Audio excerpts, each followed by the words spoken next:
विशाल, आज ऑफिस से जल्दी घर आ जाना। वो जो तैयार होती निकल ही रही थी, अचानक अपनी अम्मी की आवाज़ पर थमी। क्यों? जल्दी क्यों? माथे पर बल पड़े। अरे वो आज एक रिश्ते वाली ने रिश्ता बताया था। लड़का बैंक में जॉब करता है, बहुत अच्छे लोग हैं। तो आज वो आएंगे रिश्ता लेकर। तो अच्छा लगेगा कि तुम घर ना हो। वो अजलित में बोलती ही वापस किचन में चली गई थी। विशाल ने लब भींचे। ये सिलसिला पिछले 1 साल से शुरू हुआ था। रोज कोई ना कोई उसे देखने पहुंच जाता है। गंदमी रंगत की हामिल मिसाल शराजी तीखे नैन नक्श रखती थी। तालीमी लिहाज से इतनी लायक फाइक थी कि उस वक्त एक मल्टीनेशनल कंपनी में बहुत आला ओहदे पर फाइज थी और माहाना सैलरी भी उसकी 2 लाख तक थी। वो गहरी सांस भरती, सर झटकती अपनी छोटी सी गाड़ी की जानी पड़ी, जो कि उसके बाबा की थी। उनकी वफात के बाद उसने इस गाड़ी को सेल नहीं किया, बल्कि उसे इस गाड़ी से अजीब सी अंसियत थी। कई बार ये गाड़ी उसके साथ रास्ते के बीच दगा भी दे चुकी थी। अम्मी जान ने कहा भी कि चेंज कर ले, लेकिन वो फिर भी उसे किसी सूरत छोड़ने को तैयार नहीं थी। उफ, इतनी गर्मी ने बुरा हाल कर दिया है। वो मेन गेट से निकल ही रही थी कि फवाद शराजी बाइक से अंदर दाखिल हुआ। हेलो कजन, कहाँ जा रही हो? उसके ताया का छोटा बेटा था और उससे 3 साल छोटा था। मजाल था कि इसको आपी या बाजी कहकर बुला रहे था। विशाल के माथे पर बल पड़े। बाइक हटाओ, मुझे देर हो रही है। वो वहीं से बोलती उसके चेहरे पे मुस्कान ले आई। इतनी भी क्या जल्दी है? कोई ट्रेन छूट रही है क्या?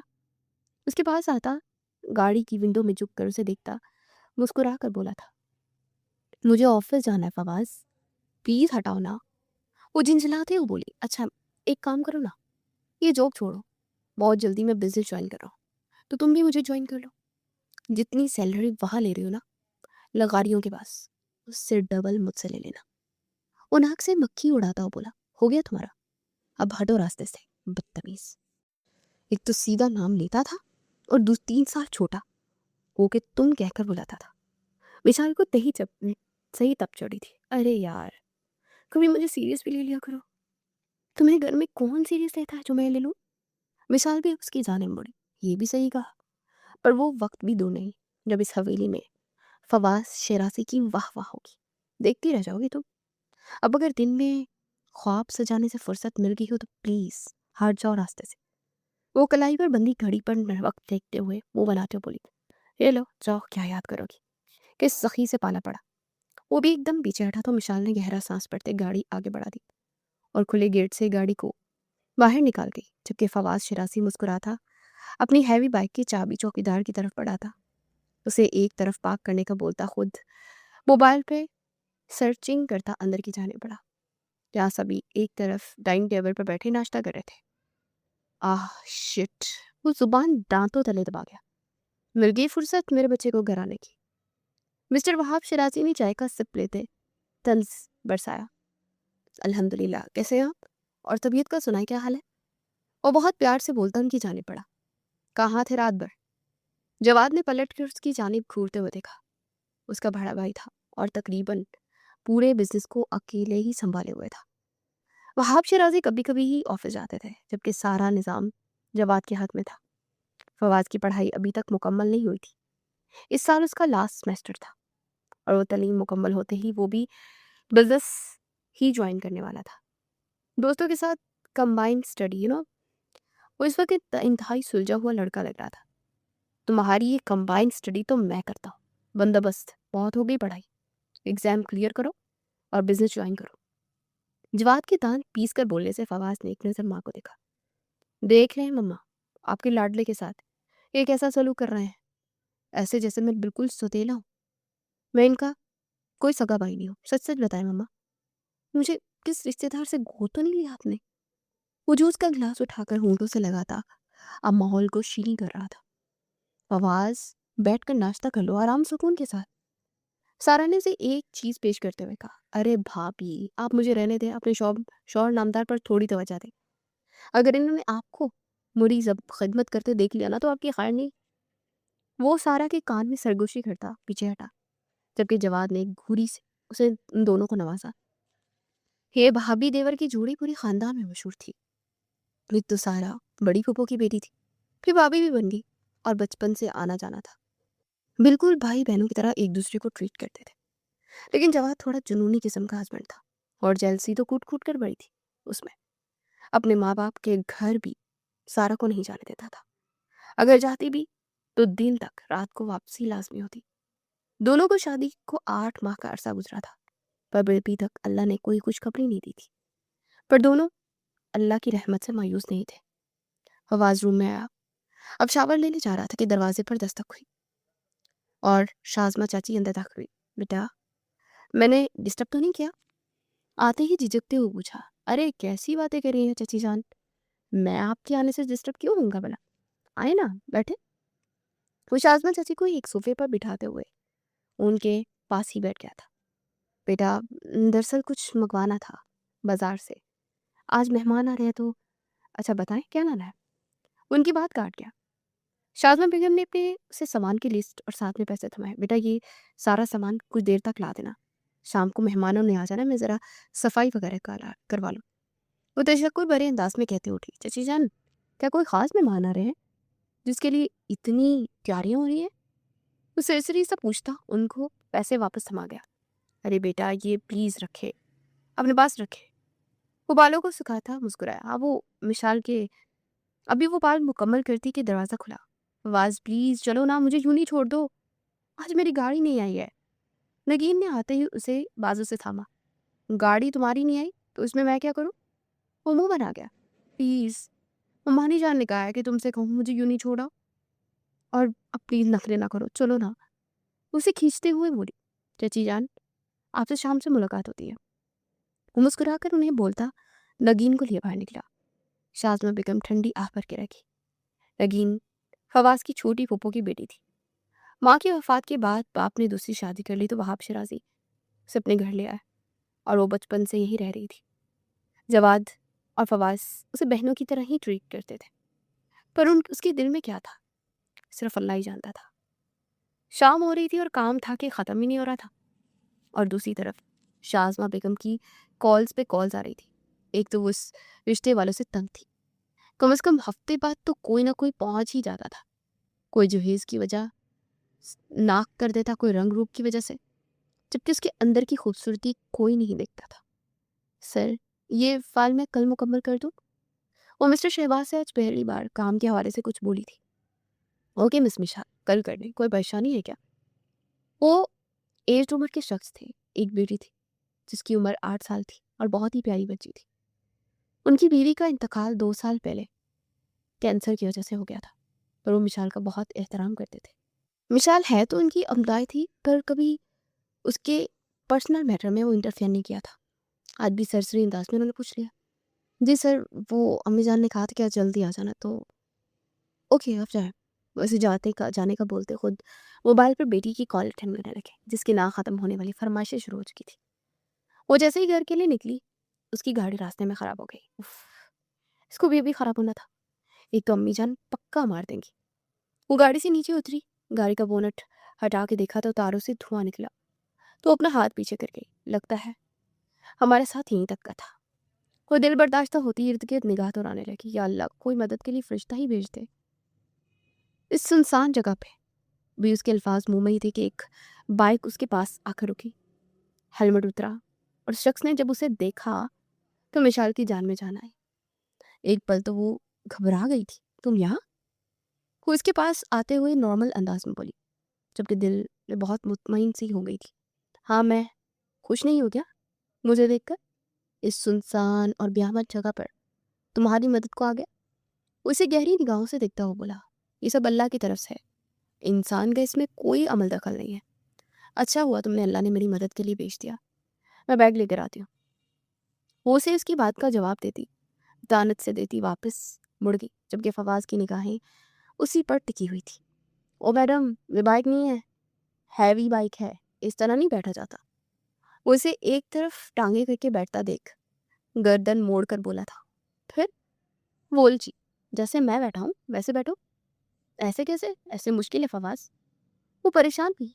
कोई मुश्किल नहीं है, बैठो फौरन। वो इजलत में बोला तो मिशाल ने उसकी बाइक की तरफ परेशानी से देखा और फिर उसे अल्लाह का नाम लेते वो उसकी बाइक पे बैठी। कस के पकड़ो वरना गिर जाओगी। वैसे हेलमेट पहनाता धीरे से बोला, वो आहिस्ता चलाना ना, हवाई जहाज समझ कर ना चलाना। वो मुंह बनाते बोली, जबकि वो बाइक को रेस देने लगा। विशाल मासूम और छोटे से दिल वाली वाकई डर के उसके साथ चिपक गई। फवाज के दिल में अजीब सी गुदगुदी हुई, पर वो सर झटकता, बाइक स्टार्ट करता स्पीड दे गया। कुछ ही देर बाद वो घर थे। उतरो भी, बाइक रोको। विशाल के उतरने का वेट कर रहा था, जो अभी तक बैठी ही थी। ए जिंदा हो? जवाब ना पाकर वो फिर पूछ बैठा। तभी वो होश में आते नीचे उतरते उसका हेलमेट उसे पकड़ा गया। इडियट ना हो तो। मेरा सांस रुक गया था। इसी स्पीड से कौन चलाता है? मुझे तो लगा था घर की बजाय सीधा ऊपर पहुंचाओगे। वो माथे पर बल डालते हुए बोली। आवाज को बहुत प्यारी लगी। अच्छा है ना, पर एक साथ चाहते। वो आसमान की तरफ देखते अपनी बात मुकम्मल न कर पाया। बहुत रबिश। बहुत शौक है ऊपर जाने का तो खुद जाओ, मुझे अभी जीना है, अपनी अम्मी जान का सहारा बनना है। वो बैग संभालते अंदर दाखिल हुई तो सामने ही ड्राइंग रूम से बातों की आवाज़ें आ रही हैं। लगता है मेहमान आ गए। वो जेरे लपुर बुढ़ाती वहां से सीधा ड्राइंग रूम दाखिल हुई, जबकि फवाज का रुख अब अपने कमरे की जानिब था। शराजी हवेली को दो हिस्सों में तकसीम किया गया था। एक हिस्सा हवेली के बड़े बेटे वहाब शराजी के पास था, जबकि दूसरा हिस्सा बेरोज शराजी के पास था। दोनों भाइयों में कुछ खास बनती नहीं थी। यही वजह थी कि एक ही हवेली में रहने के बावजूद एक दूसरे से खिंचे खिंचे से रहते थे। औलादों में अलबत्ता मोहब्बत भी थी, चाहत भी थी, इज्जत और एहतराम भी था। और जब से बहरोज साहब की डेथ हुई थी, तब से शाज़मा बेगम का झुकाव फवाज की जानिब ज़्यादा हो गया था, और फवाज भी उनके हर काम आता था। ये और बात थी कि अपने घर वालों की नज़र में वो लापरवाह और लाऊवाली था, लेकिन उसके अंदर क्या चल रहा था ये वही जानता था, या फिर अल्लाह। अरे मिशी, ऐसे ही आ गई बेटा, जाओ चेंज करके आओ। शाज़मा बेगम ने धीरे से उसे दरवाजे पर ही रोका। अम्मी जान यार, मिलना ही है ना, मिल लेती हो, क्या हो जाता।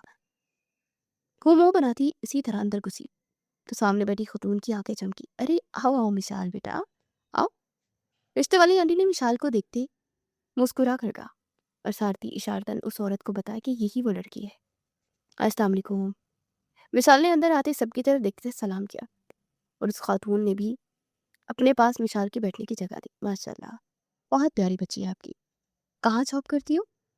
उनका अंदाज साफ बता रहा था जैसे वो पहले ही मिशाल की जॉब के बारे में अच्छे से जानती हो। जी, एक मल्टीनेशनल कंपनी है वहाँ पर। अरे माशाल्लाह माशाल्लाह। वो मुस्कुराकर बात काटते हुए बैठते अपने भाई को देखने लगी कि जैसे पूछ रहे हो कि बताओ, पसंद है क्या? तो वो भी आंखों के इशारे से कुछ बात करने के लिए मुंह बना गया। हाँ हाँ माशाल्लाह, बहुत प्यारी बच्ची है। अच्छा, तुम महीने का कितना कमा लेती हो? जी, क्या मतलब? विशाल समेत उसकी वालदा भी हैरान हुई। अरे भाई, हमने तो ऐसी बहू लानी है जो कि घर के काम वगैरह बेशक ना करे, लेकिन कम से कम जॉब से अच्छी कमाई हो कि वो अपने शौहर के साथ खड़ी हो सके। अल्हम्दुलिल्लाह, अल्लाह का दिया सब कुछ है हमारे पास, लेकिन हमारे यहाँ कोई रोक टोक नहीं है। अगर लड़की शादी से पहले जॉब कर सकती है तो शादी के बाद भी तो वो जॉब कर ही सकती है ना। हमारी तरफ से कोई पाबंदी नहीं है, लेकिन अगर अल्लाह का दिया बहुत कुछ है ना, और जब लड़की जॉब कर रही हो, लड़का भी साथ हो, तो काम करने वाली ही रख ले बंदा। अब इतना कमाए तो बंदा तो एक काम करने वाली तो रख ही सकता है ना। बाकी अल्लाह का दिया तो बहुत कुछ है। वो इनडायरेक्टली क्या कहना चाह रही थी विशाल तो समझ गई, और एक नज़र अपनी माँ की जाने देखा। विशाल नाम है ना तुम्हारा? वैसे क्या तनख्वाह बताई तुमने? केक का पीस एक उठाकर मुंह में रखते हो बात को बढ़ाते हो बोली। मैंने आपकी को अपनी सैलरी नहीं बताई। अब की बार मिशाल का लहजा थोड़ा सख्त हो। अच्छा अच्छा, तो बता दो। सरसरी सा अंदाज अपनाया। असल में मेरा भाई ना बैंक में जॉब करता है। बोला, बहुत आला ओहदे पर फाइज है। अच्छा, क्या सैलरी है आपके भाई की? अब की बार मिशाल भी ज़रा सीधी होकर मिली। वो इस सामने बैठे शख्स की जाने देखा, जो कि 50,000, पूरे 50,000 है। अब जब शादी हो जाएगी तो बढ़ा भी देंगे ना, है ना वलीद? वो अपने भाई से अब कन्फर्म कर रही थी, जिससे फ़ौरन इस बात ने सर हिलाया। अच्छा, हमारी तरफ से तो रिश्ता पक्का समझे। हमें जहेज का लालच तो नहीं, लेकिन मेरे भाई को ना गाड़ी का बहुत शौक है। एक गाड़ी हो ना बंदे की तो और ही अलग हो जाती है। तो आप सलामी में मेरे भाई को एक गाड़ी लाजमी कीजिएगा। बाकी बाकी जहेज का लालच तो हमें बिल्कुल भी नहीं है। आपकी जो वो पाया होगी ना वो दे दे, आखिर आपकी बेटी ही क्या आपके काम आएगी ना। ज़रूरत की हर चीज़ तो मैं भी लेकर गई थी। और हम में तो रवाज है कि दुल्हन अपनी सास और नंद के लिए 6 तोले सोना कड़े लाती है। अब सास तो है नहीं, तो खुशकिस्मती से नंद भी मैं एक ही हूँ। मुस्कुरा के कहा गया, तो बस आपकी तरफ से सिर्फ 6 सोने के कंगन बनवा दीजिएगा, ताकि हमारी रीत रिवाज कायम रह सके। चाय खत्म करते साथ ही अपनी जुबान भी मुकम्मल की, जबकि किसी काम से वो अंदर आते फवाज के कदम बाहर दरवाजे पर ही थम गए। उनकी सारी बातें वो भी सुन चुका था और इस वक्त उसका दिमाग बुरी तरह शॉर्ट हुआ। विशाल ने अफसोस से अपनी माँ की जान देखा। हमेशा की तरह कोई ना कोई लालची उनसे टकराता था, और आज भी वही सब कुछ हो रहा था। माफ कीजिएगा, मुझे आपका भाई नहीं खरीदना। दरवाजा उस तरफ है, वो गुस्से से कहती उठ खड़ी हुई। अरे क्या बोल रही हो? मैं अपना भाई बेचने थोड़ी ना आई हूँ, रिश्ता लाई हूँ। वो भी अब आपकी बाहर खड़ी हुई थी, और मैं भी यही कह रही हूँ, मुझे इस रिश्ते में कोई इंटरेस्ट नहीं है। आप अपने भाई को ले और जाए यहाँ से। विशाल ने बिना किसी लिहाज के उन्हें खड़ी खड़ी सुना दी। तोबा, ये आप हमें कहाँ ले आई है? लड़की की जुबान है कि कैंची कैंची की तरह चल रही है? तोबा तोबा, ला माफी। अब वो खतून अपने कानों को हाथ लगाते साथ बैठी। रिश्ता करवाने वाली आंटी रोजमा से बोली, चूंकि वाकई परेशान हो गई थी। मैं तो ऐसे ही हूँ, देख भी ले और सुन भी ले। विशाल, चुप कर जाओ। शाजमा बेगम ने उसे रोकना चाहा। अरे बहन, ये सब क्या है? एक तो तुम्हारे कहने पे इतना अच्छा रिश्ता लेकर आई, भाई यहाँ तो तुम्हारी बेटी के मिजाज ही नहीं मिल रहे। आंटी रोजमा ने मुंह बनाते हुए हाथ नचाते हुए कहा, मेरा मजाज तो ये है, अगर आपको इतराज है तो आप इनके साथ जा सकती है, और दोबारा कोई रिश्ता लेकर यहाँ मत आइएगा। विशाल ने बहुत अदब के दायरे में रहते हुए उन्हें फिर अच्छा सा जवाब दिया। सच शुक्र है कि लड़की की जुबान के जोहर पहले ही खुल गए। शादी के बाद खुलते तो न जाने क्या क्या होता फिर। चलो, हमें यहाँ रिश्ता नहीं करना। वो खातून अपने भाई का हाथ पकड़कर वहां से निकलती चली गई, और उसी के पीछे रिश्ता कराने वाली आंटी रोजमा भी मिसेस शाजमा शिराजी को कुछ बोलती हुई चली गई थी, और वो वहां बिल्कुल खामोशी थी, जबकि दरवाजे में खड़ा फवाज अभी भी इस सारे तमाशे को खामोशी से देखे जा रहा था। शाजमा बेगम थके हारे अंदाज में सोफे पर टेक गई, जिससे सब कुछ ही खत्म हो गया हो। विशाल की आंखों में ढेरों आंसू आ गए। कब तक वही हुई अपने आप को प्लेट में सजाकर लोगों के आगे पेश करती रहेगी? 24 साल की होने वाली थी, और उसकी वास्ता को उसकी शादी की फिक्र बहुत बुरी तरह सता रही थी। एक तो उसकी एज का खानदान में जोड़ भी नहीं था, इसलिए खानदान से बाहर देख रहे थे, लेकिन न जाने क्यों कहीं बात ही नहीं बन पा रही थी। विशाल ने उनके कदमों में बैठते उनके हाथ की पुश्त पर अपना हाथ रखा, तो इसका हाथ हटाकर ये उनकी नाराजगी करने का इजहार था। विशाल ने गहरा सांस पड़ा। अम्मी जान, क्या मैं आप पर बोझ बन गई हूँ, या मेरा वजूद आपको खटकने लगा है? उसकी बातें शाजमा बेगम ने एक नज़र उस पर की तरफ देखा। तुम जानती हो ऐसी बात नहीं है, लेकिन हर माँ बाप की तरह मेरी भी ख्वाहिश है कि तुम्हारी शादी कर दो, और यही से सही एज होती है। 2 साल और गुजरेंगे तो मजीद अजीब से रिश्ते आने लगेंगे बेटा। तो ये जो आज का रिश्ता आया था, ये आपकी नज़र में मुनासिब था?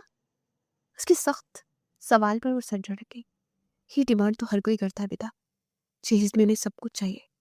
ये नहीं देखते कि अगले ने अपनी बेटी दे दी है, पर जहेज लाजमी चाहिए। मम्मा, अल्लाह पे भरोसा रखे, दुनिया में अच्छे लोगों की कमी नहीं है। जरूर अल्लाह ने मेरे लिए अच्छा ही सोच रखा होगा।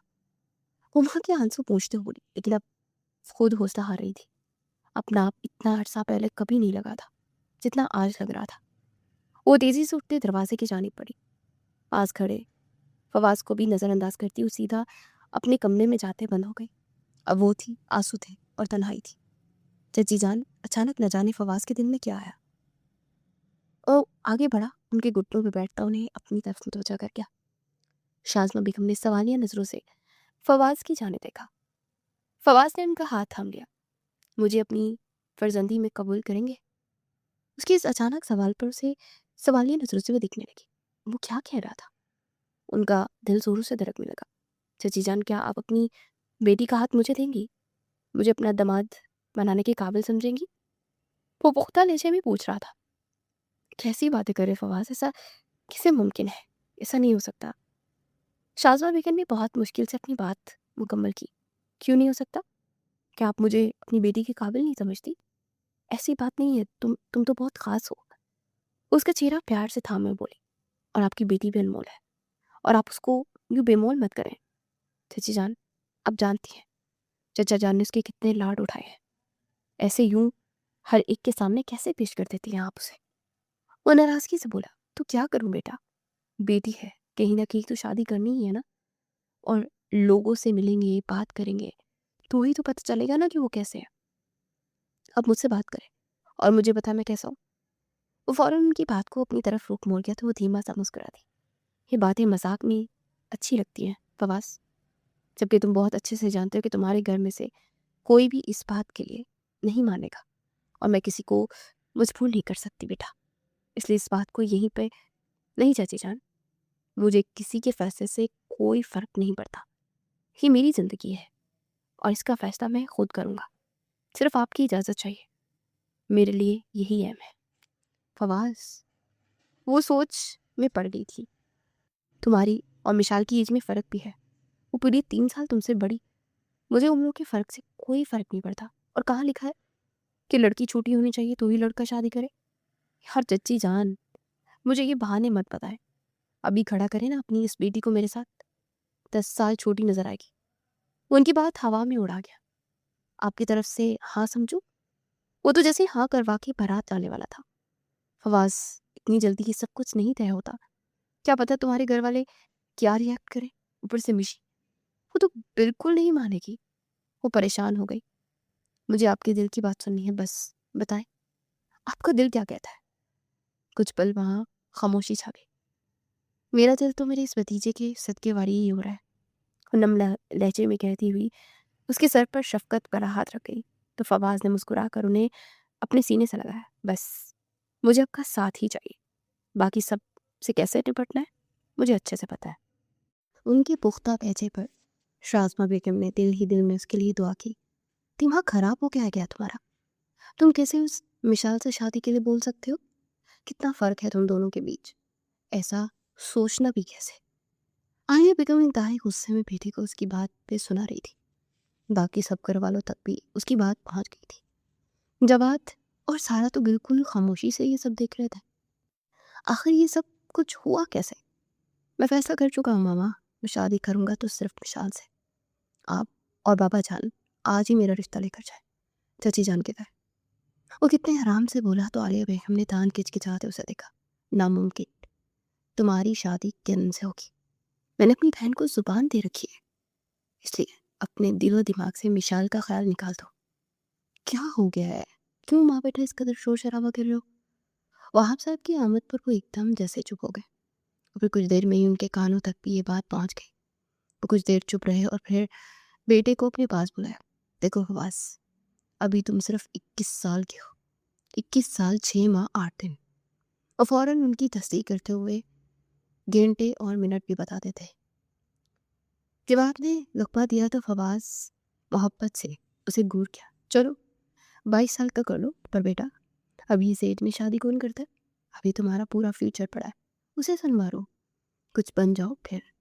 कैसी बातें कर रहे हैं बाबा आप? आपका बिजनेस किसका है? मेरा और भाई का। तो हमें और क्या बनना है? बिजनेसमैन ही है ना, तो मैं बन जाऊंगा। प्लीज आज ही चाची जान के घर जाए और मिशाल को मेरे लिए मांगे।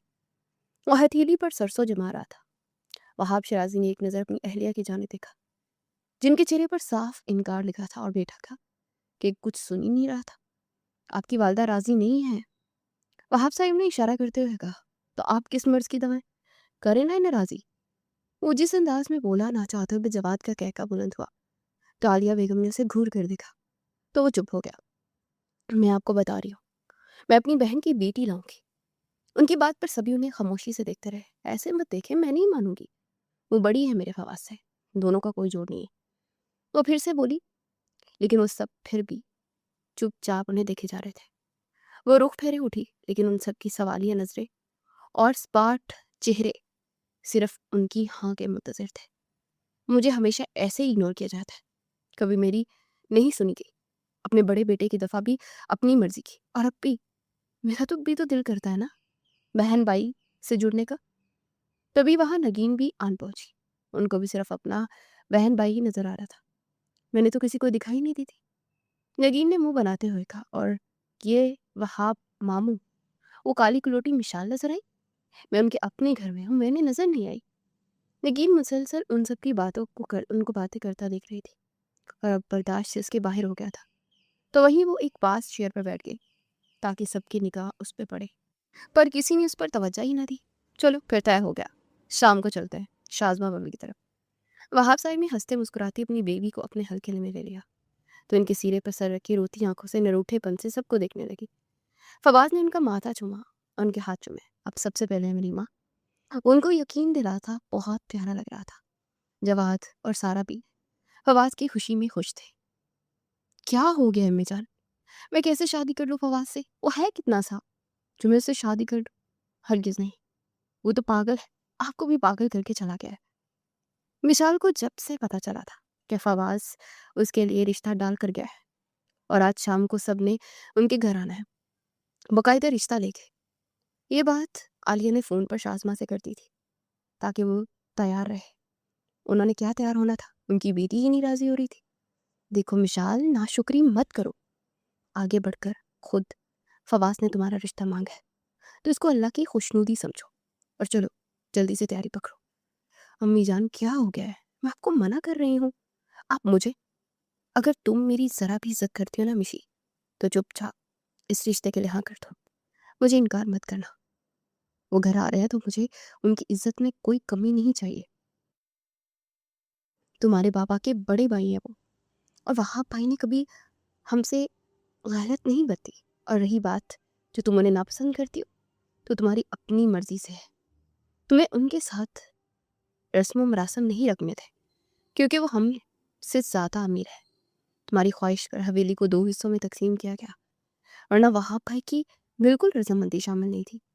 पर तुम्हारी खुददारी को ठेस ना पहुंचे, उन्होंने कभी तुम्हारी बात को रद्द नहीं किया। और आज आज तुम मेरी किसी बात को रद्द नहीं करोगी, इसे मेरा हुक्म समझो मिशी। वो सख्त अंदाज में कहती बाहर निकल गई, पर जाने से पहले वो इसे मुकम्मल चुप करवा गई थी। और मिशाल वहीं एक तरफ बेबसी से बैठ गई। उसे समझ ही नहीं आ रहा था कि वो फवाज को शौहर के रूप में आखिर कैसे कबूल करेगी। कभी दिलो दिमाग में ये बात तक नहीं आई थी। अब कैसे वो ये सब कर रही थी? उसका सर पूरी शिद्दत से फट रहा था। कल ही वो एक रिश्ते से जान छुड़ा के अब दूसरा, यहाँ से 2 जान छूटने के लिए भी कोई आसार दिखाई नहीं दे रहे थे। कुछ सोचते हुए मिशाल ने गुस्से से फ़ोन उठाया और फवाज को कॉल मिलाई। वो जो जिम में पंचिंग बैग के साथ अपना वक्त बिता रहा था। सामने मोबाइल पर मिशा का ना कॉलिंग देखकर ज़ेरे लब मुस्कुराया। बहुत देर कर दी मेहरबान आते आते। वो अपना पसीना खुश करता कॉल गेस करता एयरपोर्ट कान से लगा गया। किधर हो? और ये क्या तरीका है मुझे तंग करने का? गुस्सा सख्त करते हुए बोली, क्या हो गया जान, इतना गुस्सा क्यों कर रही हो? उसकी जान कहने पर मिशाल ने मोबाइल को गुस्से से घूरा। तुम बाज नहीं आते ना इस फ्लर्ट से? तौबा करो लड़की, होने वाली बीवी से फ्लर्ट नहीं रोमांस किया जाता है। उसे पते की बात बता रहा था। तुम पागल हो, मैं नहीं। और खबरदार जताया भूखे को रिश्ते के लिए हमारे घर भेजा, मैं इनकार कर दूंगी।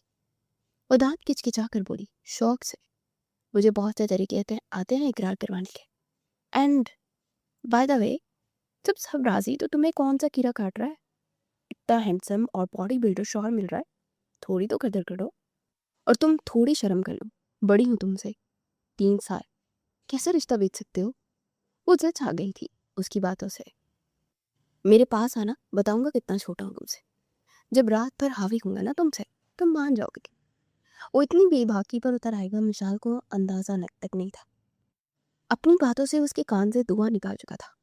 उसे चाहते वो कॉल ही बंद कर गई। डफर कहीं का, कितना फास्ट चल रहा है ये। इसे तो ऐसा लग रहा है जैसे मैं फौरन हाँ कर दूंगी। वो बेचैनी से नाखून चबाने लगी, जो कि बहुत बुरी हरकत थी। या अल्लाह मदद कर, तू ही है जो मेरी मदद कर सकता है। बाहर अचानक से बातों की आवाज़ आने लगी। सब आ चुके थे और खाली हाथ तो आए नहीं थे। ढेरों ढेर मिठाई और फ्रूट्स के टोकरे लाए थे और भी न जाने क्या कुछ। शाज़मा बेगम सबसे बहुत ज़्यादा ही इज्जत से मिल रही थी। सारा एक बहुत बड़ा टोकरा मुलाजमा के साथ लिए उसके रूम में आई और इसे प्यार करते थमा दिया। अच्छा हुआ तुम अभी तैयार नहीं हुई, ये तो तुम्हारा ड्रेस स्पेशल ऑर्डर किया है एजेंट मम्मानी ने। सारा के लहजे में प्यार ही प्यार था। भाई प्लीज़ यार, ये सब क्यों कर रहे हैं? और रस एक तरफ रखती अब सारा से जराह करने लगी थी। उसके तहफ़्फ़ुज़ात सुनते सारा ने सर नफ़ी लहराया। तुम्हारी सोच को तो 100 तोपों की सलामी। अरे यार, ऐज कौन लिखता है? आज के दौर में सब इतना प्यार से आए हैं और तुम हो के खबरदार जो कोई उल्टी सीधी बात सोची। फवाज़ बहुत अच्छा इंसान है, वो तुम्हारे लिए बिल्कुल परफेक्ट है। चलो जाओ जल्दी से तैयार हो जाओ। भाभी वो मिनमिनाई, लेकिन उसकी एक ना चली और सारा ने इसे तैयार करके ही दम लिया। बाहर लेके आई तो सबने उसे बहुत ज़्यादा प्रोटोकॉल दिया, किसी ने भी उस पर कोई तनकीद ना की। और दुआए खैर होते ही उसे आलिया बेगम ने अंगूठी बनाई और साथ ही खानदानी कंगन भी। दो उन्होंने सारा को दिए और दो ही मिशाल को। मिशाल का पूरा वजूद जैसे लर्ज रहा था। वो बस यही सोचे जा रही थी कि उस पर तरस खा के उसको अपनाया जा रहा है, कि किसी तरफ से उसके लिए कोई अच्छा रिश्ता जो नहीं आ रहा था। तो चलो इसको हम ही अपना बना लेते हैं। उसकी ये गलत फहमी शायद ही दूर होती। सब एक दूसरे को मुबारकबाद दे रहे थे, जबकि वो बिल्कुल खामोश बैठी थी। तभी सारा के नंबर पर फवाज की कॉल आने लगी तो उसके चेहरे को मुस्कान ने छुआ। क्या बात है देवर जी, सबर नहीं हो रहा क्या? प्लीज़ एक तस्वीर कहा था आपसे, भेज भी देना। वो धीरे से अपनी मुस्कुराहट दबाते हुए बोला था, अगर तस्वीर की बजाय खुद लड़की से मुलाकात करवा दो तो? एकदम सारा की बात पर वो सीधा होकर बैठा। निकी और पूछ पूछ मुझे क्या मिलेगा बदले में? कहे तो इंडिया वालों से ताजमहल का सौदा करवा के आपके नाम करवा देता हूँ। वो सड़े हुए अंदाज में बोला। तो सारा की खिलखिलाहट ऊंची हुई तो दूर से ही जहाद ने उसके चेहरे की मुस्कान को देखा तो उसकी एक हार्ट बीट मिस हुई थी। बस बस, ड्रामे मत करो, मुझे अच्छा सा डिनर चाहिए हस्बैंड के साथ, लेकिन होगा वो तुम्हारी तरफ से। बोल मंजूर है? अरे अरे डन हो गया। जहाँ कहेंगी, जिस जगह का इंतखाब करेंगी ना, वहीं पर सब कुछ अरेंज करवा दूंगा, ठीक है? जब मैं मैसेज करूंगी तो आ जाना। और फिर थोड़ी देर में वो विशाल के कमरे में था। तुम इधर कैसे है? विशाल जो हाथ में पहने कंगन और अंगूठी के साथ खेल रही थी और गहरी सोच में मसरूफ थी कि अचानक फवाज को अंदर आता देख बौखला गई। फवाज ने अंदर आते दरवाजे को लॉक किया। अपनी होने वाली बीवी से मिलना है वो? वाह, क्या कॉन्फिडेंस है। फवाज की बात पर वो जज आते उसके पास तेजी से आई। तुम पास आते हो या नहीं? आखिर क्या चाहते हो मुझसे? क्यों ये सब कर रहे हो? मुझे मुझे तरस में कुछ नहीं चाहिए फवाज। तुम समझने की कोशिश क्यों नहीं करते, जबकि मैं अच्छे से जानती हूँ हमारा कोई जोड़ नहीं है। मुंह दिखाई क्या दोगी? उसकी तमाम बातें सुनता अपनी ही बोलने लगा। व्हाट? विशाल को 440 वॉट का करंट लगा। मतलब कौन सी मुंह दिखाई? हम ना एक नया रवाज कायम करेंगे। अमूमन लड़का मुंह दिखाई देता है, तुम मुझे मुंह दिखाई देना। वाह, क्या सीन होगा। फवाज ख्यालों में ही उस लम्हे को एंजॉय कर रहा था। इतनी तुम बदतमीज कब से हो गए? से इतनी वाहियात बातें करते शर्म नहीं आती तुम्हें? इसमें शर्म वाली क्या बात है? कल वो जो रिश्ता आया था, उसे तुम सलामी में गाड़ी देने को तैयार हो गई थी और मुझे मुंह दिखाए में छोटा सा गिफ्ट नहीं दे सकती? उसकी ये बात सुनकर मिशाल एकदम से चुप हो गई और उसने ये बात सारा से कही थी कि वो फवाज की बजाय उस दिन वाले रिश्ते को ओके कर देगी, भले उसे गाड़ी देनी पड़े। कम से कम ये एहसास तो ना होगा कि उस पर तरस खाया जा रहा है। और सारा ने ये बात फवाज से शेयर कर दी होगी, तभी वो ये बात का ताना दे रहा था। बोलो भी, आप चुप क्यों हो? उसको गहरी नजरों से ही जांच रहा था। मेरे पास तुम्हारे फजूल जवाबों का ना कोई जवाब नहीं है, जाओ यहाँ से। वो पलटी की उसी लम्हे फवाज ने उसे कलाई से थामे अपनी तरफ मुड़ा। विशाल की आंखों में हैरत से फटी की फटी रह गई। अगले ही लम्हे उसका हाथ उठा फवाज पे और उसके गाल पे जड़ दिया।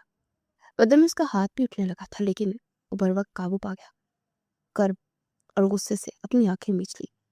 विशाल की अब आंखें भीगने लगी। How dare you to touch me? अभी सिर्फ रिश्ता हुआ है, कोई मजबूत ताल्लुक नहीं जुड़ा जो तुम मुझे यूं छूओगे।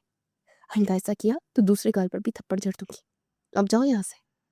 वो आंसू जब्त करते हुए सख्ती से बोल रही थी, लेकिन आवाज में वाजिया लड़खड़ाहट थी। फवाज उन्हीं कदमों पर बैठा।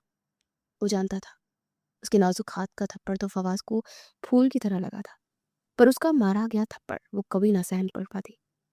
अब तुमसे मुलाकात सुहाग की सेज पर ही होगी और इस पर मैं तुम्हें कहाँ कहाँ छूंगा तुम सोच भी नहीं सकती।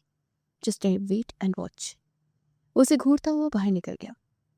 विशाल ने अपना रुका हुआ सांस बाहर किया अपने हाथ की जानी देखा जो कि अभी तक कांप रहा था।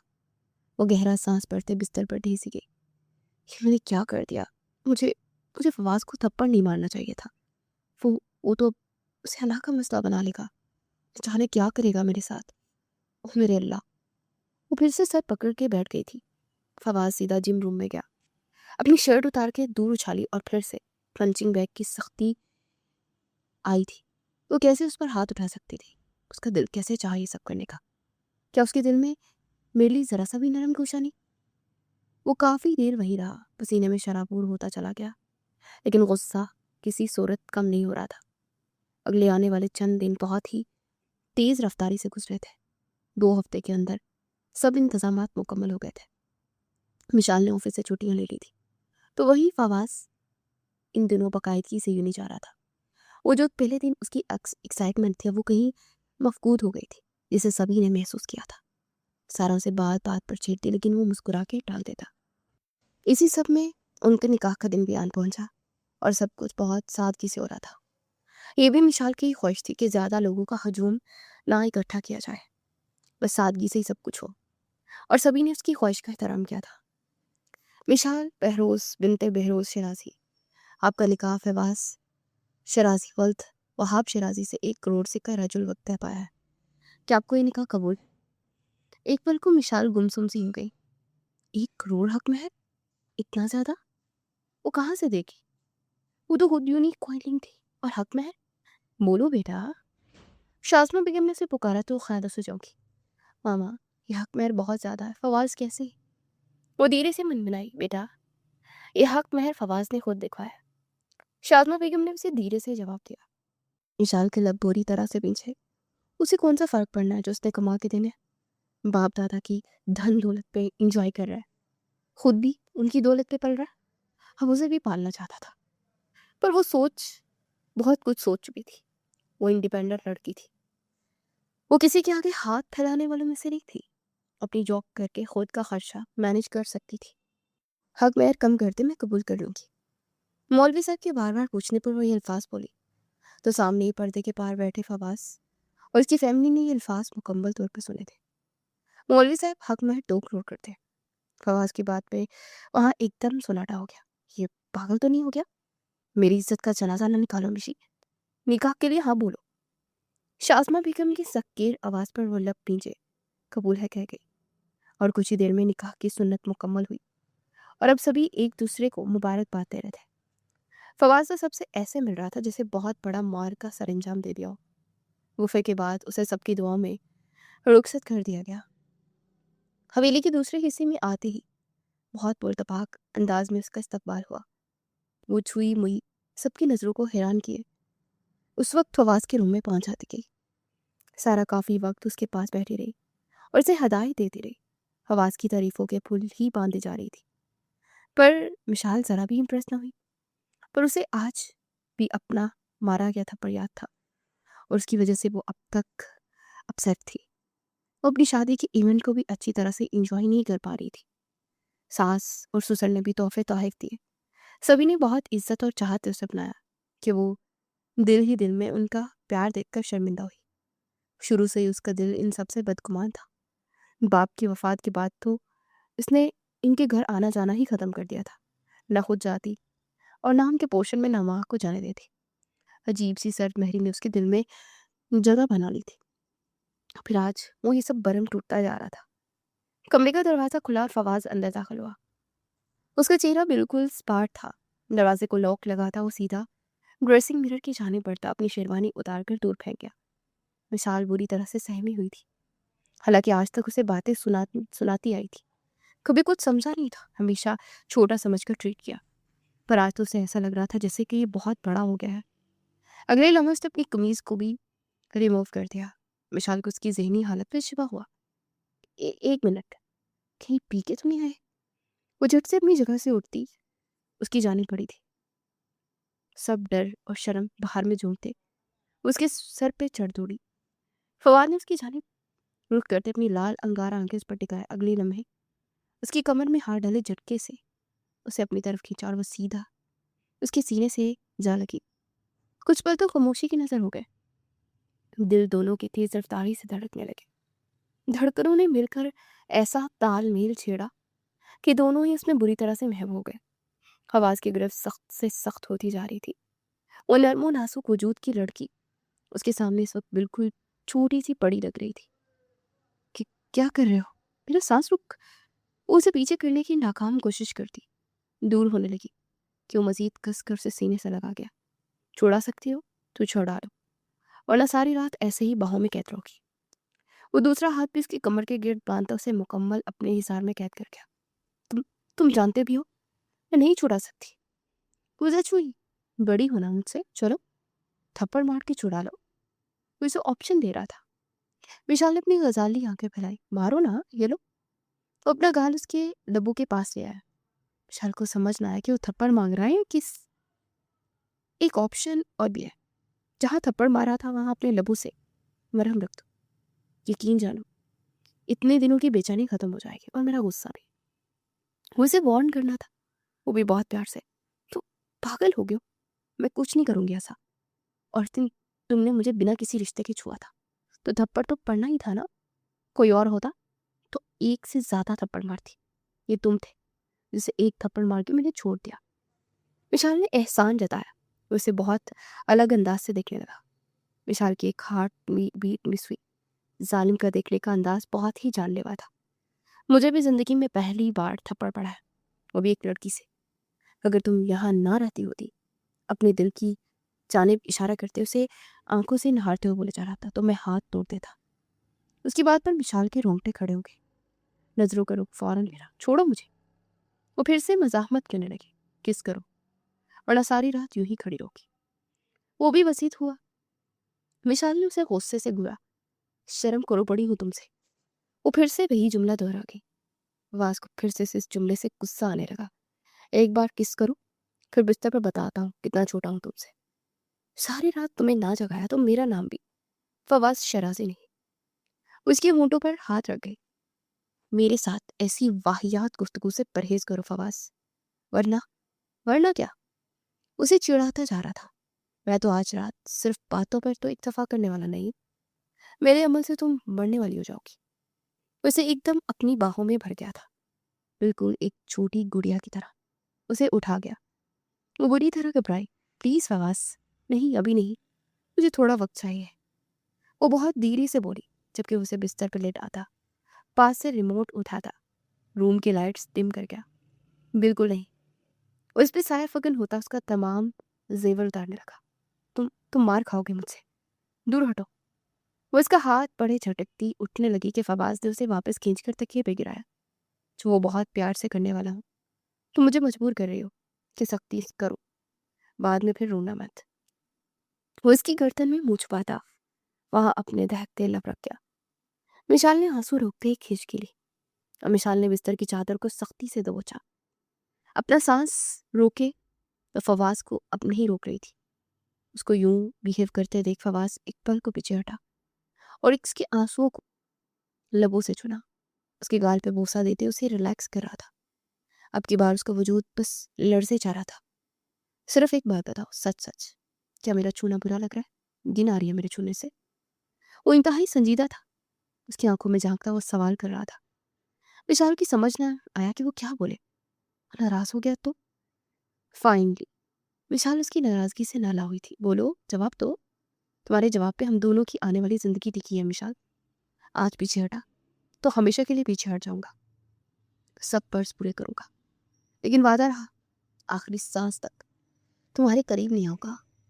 फिर तुम चाहोगी तो भी नहीं। वो कैसे इम्तिहान में उसे डाल रहा था। विशाल ने अपने लब पेश लिए। तुम्हारी खामोशी को मैं हाँ समझूंगा विशाल। उसकी तरफ में बाजू टिकाए उस पे झुके हुए बोल रहा था। उस वक्त उसे खुद पे काबू पाना जो ये शेर लाने के मुतरादिफ लग रहा था, लेकिन वो कभी भी मिशाल को उसकी रजामंदी के बिना नहीं छूना चाहता था, और वो रजामंदी वो दे नहीं रही थी। और ऐसे में वो पीछे हटने का सोच रहा था। मिशाल अभी भी खामोशी थी और उस पल फवाज का दिल दुखा। वो गहरा सांस भरते पीछे हटने लगे कि अचानक ही विशाल ने उसके गले में बाहें हाय कर दी और वो वापस उस पर झुका। एक शौक लगा था उसे। गिन, क्यों आएगी? मेरे शौहर हो, मुझसे निकाह किया है, ऐसा क्यों सोचा? माना कि मुझे घबराहट हो रही है, कभी सोचा नहीं था कि तुम मेरे शौहर बन जाओगे, पर मैंने इस रिश्ते से इनकार तो नहीं किया। वो कामते लहजे में बस बोले जा रही थी। आज फवाज के सामने उसका कॉन्फिडेंस लेवल छूट रहा था। उसकी नज़रें अपने ऊपर गाड़ी हुई महसूस करते वो बुरी तरह से पजल हो रही थी। फिर करीब आ जाओ, इतना करीब कि तुम्हारी सांसों में समा जाओ, वो गंभीर लहजे में पूछता उसकी नाजुक नाक के साथ नाक रब करता बोल रहा था। थोड़ा डर लग रहा है, फर्स्ट टाइम है तो घबराहट सी हो रही है। उसकी बात पर फवाज के चेहरे को मुस्कान ने छुआ। ये नेचुरल है मेरी जान। उसके लबों पर झुकता उसे पल में अपना बनाता अपनी गिरफ्त में ले गया और वो दिल की धड़कनों को मुसलसल भरता हुआ महसूस कर रही थी। धीरे धीरे गुजरती रात में फवाज ने उस पर आश्कार किया कि उससे सिर्फ उम्र में ही छोटा है। पल पल उसकी बढ़ती शिद्दतों पर वो अपनी सारी मज़ाहमत तर्क करती उसे अपना आप सौंप गई थी। उसकी खुदस्पुर्दगी का आलम देखते फवाज सब कुछ बुला था उस पर अपना हक जताता चला गया। क्या हुआ, इस कदर रो क्यों रही हो? जवाद की आंख खुली तो पास बैठी सारा की आंखों में आंसू देखता वो तड़प उठा। बताओ कि क्या हुआ, क्यों मेरा दिल हिलाए जा रही हो? वो बेचैनी से पूछने लगा। जगह अगले ही पल उसके सीने में समा गई। ये दुख के नहीं, खुशी के आंसू है। वो धीरे से मिनमिनाई। अच्छा, ऐसी कौन सी खुशी मिली है जो सारा दी ग्रेट को रोना आ गया? उसके बालों में हाथ फेरता गंभीर लहजे में पूछ रहा था। जवाब, आप बाबा बनने वाले हैं। बल आखिर उसने बता दिया। What, are you serious? उसे अपने सामने खड़ा एकदम बौखला कर पूछने लगा। सारा ने मुस्कुराते हुए इस बात में सर हिलाया तो वो उसी वक्त उठता सजदे में गिर गया। अल्लाह तेरा शुक्र है, आज 8 माह बाद अल्लाह ने उनकी सुन ली थी। जवाद को बच्चों का बहुत शौक था और अल्लाह ने इस मामले में उसकी आजमाइश की थी और वो बस इसी आजमाइश पर पूरा उतरा। और आज उसके सब्र और उसकी आजमाइश का प्यारा सा फल तोहफे की सूरत में अल्लाह दे रहा था। वापस पलटकर सारा के पास आता उसे बाहों में बढ़ता सीने से लगा गया। थैंक यू सो मच मेरी जान। तुम जानते नहीं तुमने मुझे कितनी बड़ी खुशखबरी सुनाई है। वो वॉलेट से 1000 के नोट निकालता अपनी प्यारी बीवी के सर से वार रहा था और सारा उसका दीवानापन देखते उसके सीने में समा गई। जवाद के लब उसके माथे पर प्यार की मोहर लगा गई। उफ, दूर हटो, पूरी सांड हो तुम। सुबह होते ही नमाज फजर अदा करते वो दोनों दोबारा सोए तो आंख ही ना खुली। अब जब मिशाल की आंख खुली तो फवाज को आधे से ज्यादा खुद पर सोता देख खिलाते बोली, क्या है, सोने दो। वो खुद भी चुपचाप सो जाओ, अगर अपनी खैर चाहती हो तो। वो बंद आंखों से उसे फोन करता अपने सीने में भेजता उसकी गाल पे दांत काट गया। उफ, अल्लाह से क्या हो गया फवाज, मुझे खा जाओ चबा चबा के, दिल नहीं भरा रात पर। उसके बालों को खींचती उसकी नींद पका गई। तुम बाज नहीं आती ना? उसकी दोनों कलाइयों को जगरे बेड के ऊपर पिन करता उसके लबों पर एक बार फिर से झुका। उसने मजाहमत की लेकिन उसे हिलने तक नहीं दे रहा था। अपनी मनमानी करता वो पीछे हटा तो गहरा सांस भर गई। आइंदा मुझे सोते से जगाने से गुरेज बरतना, वरना इससे बुरा हाल करूंगा। जान ले लूंगा मैं तुम्हारी, पागल सन की। मेरा कचूमर बना दिया एक रात में। वो इतनी ही सजा देता पीछे हटने लगा मगर मिशाल का वो हाल था कि आ बैल मुझे मार। एक बार फिर से उस पर हावी होता उसकी 14 तक रोशन कर गया और वो उसका मुंह देखती रह गई। एक बार फिर से रात वाला ही माहौल बना था। फवाद उसकी सिसकियों का गला घोटता उसको मुकम्मल अपना बना गया। मेरी तो हसरत ही रह जाएगी कि मेरी बीवी मुझसे शर्माए। वो बालों को संवारता मिशाल को परफ्यूम मिठाकर खुद पे छिड़कते देख सर झटकता बोला, क्यों शर्माऊं तुमसे मैं? वो आईने में खुद को देखते अब खुद पर परफ्यूम छिड़क रही थी कि वो उसकी कमर में हाथ डाले उसके पेट पर गिरफ्त जमाता उसके कंधे पर लप रखा। तुमने मुझे वो दिखाई नहीं दी? मुंह बनाते हुए बोला, शर्म करो फवास, मैं बीवी हूँ तुम्हारी, तुम्हारा हक है मुझे मुंह दिखाई देने का। तुम उल्टा मुझसे मुंह मांग रहे हो। यार तुम तो बरसर रोजगार हो ना, अपने पैरों पर खड़ी हो। मेरा कौन सा बिजनेस रन करना है तो जो तुम्हें गिफ्ट देता? वो बच्चों की तरह अफसोस से सर झटक गया। अच्छा, फिर हक में 2 करोड़ किस खुशी में लगवाया? उसकी बात पर फवाद के लोगों पर मुस्कान ने अहाता किया। वो वो तो ऐसे ही शेखी बिगा रहा था। जी नहीं, मुझे अब अपना हक महल लाजमी चाहिए, वरना मुझसे बुरा कोई नहीं होगा। वैसे हाथ का मुक्का बनाकर दिखाती गुस्से से बोली। सारा उसे बता चुकी थी कि फवाज का अपना ऑनलाइन बिजनेस है जो बहुत अच्छे से रन हो रहा है, इसलिए उसे बेरोज़गार समझने की भूल मत करना। उसके अकाउंट्स में इतने पैसे हैं कि सोच भी नहीं सकती, और ये बिज़नेस आपका नहीं है, अरसा दराज से वो कर रहा है, और तुमसे बड़ा वाक़या वाक़ई कोई नहीं है। रात को देख चुका हूँ मैं। और बेचारा जवाब दे गया था, क्या मतलब? क्या है मुझ में बुरा? वो एकदम दिल हारने लगी, उसकी बात का उलट मतलब दे गई। मैंने पहले ही कहा था, मुझसे निकाह मत करो, मैं तुम्हारी टाइप की नहीं। अब तुम एक ही रात में पछताने लगे। अरे यार, क्या हो गया है? उसकी आंखों में आंसू देखता गहरा सांस पड़ गया। मैंने तुम्हारे जंगलीपन की बात की है यार। उसके गालों पर आए आंसू पोंछता प्यार से बोला, जंगलीपन? तो वो भी ना समझी से बोली कि अगले पल फवाज अपनी शर्ट उतारता दूसरी जाने मुड़ा, और मुड़ा, ये देखो कितनी सख्ती ने तुमने मेरी कमर को नोचा, जैसे बहुत सवाब का काम हो। उसकी बात का आप सही मतलब निकालती। वो लब था तो तले दबा गई। सॉरी, मैं क्रीम लगा दूंगी। वो दराज से क्रीम निकालते अपने नाजुक हाथों से उसकी चौड़ी कमर पर, अपने दिए के जख्मों पर मरहम रखने लगी। उसके हाथों का नरम लम्स पाते वो और की दुनिया में चला गया था। वो जैसे एक ही रात में उसका एडिक्ट हुआ था। मेरे सीने में भी अच्छा खासा नोचा है तुमने। वो अपना चौड़ा सीना उभारे, उभरे मसल्स और सिक्स पैक्स के साथ उसके बिल्कुल सामने खड़ा था। कमरे की तेज रोशनी में वो इस वक्त इंतहाई बोल्ड लग रहा था, और यही वक्त था कि उसके सामने शर्म से पलके झुका के, हाय रे, मेरी मिसेस शर्मा गई। उसकी गिर्द बाहें हमारे के सीने से लगा गया। बस करो, और कितना प्यार करना है? पूरी जिंदगी पड़ी है। तुम तो एक ही रात में पटरी से उतरते जा रहे हो, तो फिर जाने मन तुम ही पटरी पर सीधा चढ़ा दो। वो अपने हाथ में पकड़ा एक खूबसूरत सा नेकलेस उसके गले में पहना था, उसकी गर्दन पर लपेट गया। ये क्या है? ये तो बहुत महंगा लग रहा है फवास। वो घबरा सी गई। मेरी खूबसूरत बीवी के सुनहरे रूप के सामने ये भी छोटा है। मेरी सुनहरी, उसकी इतनी वालहाना मोहब्बत पर विशाल की आंखों से आंसू भर आए। वो अल्लाह का शुक्र अदा कर रही थी कि उसने इतनी चाहत करने वाले बंदे को ठुकराया नहीं।